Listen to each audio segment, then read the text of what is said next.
Hey guys, so today we're gonna make non-alcoholic sangria. 0 alcohol, 100% delicious.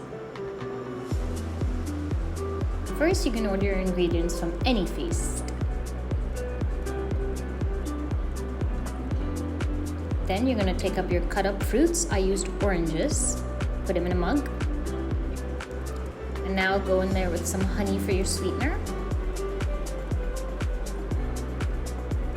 Go ahead with your juices. I chose orange and cranberry. You can pick any juice combination you'd like.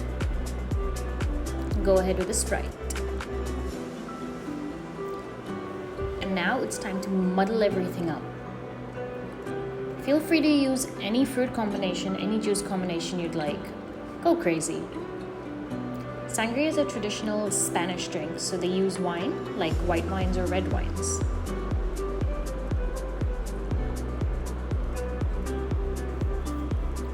You can take a glass, fill it up with ice, put some cut fruit of your choice. I chose oranges and apples. And fill it up. Enjoy!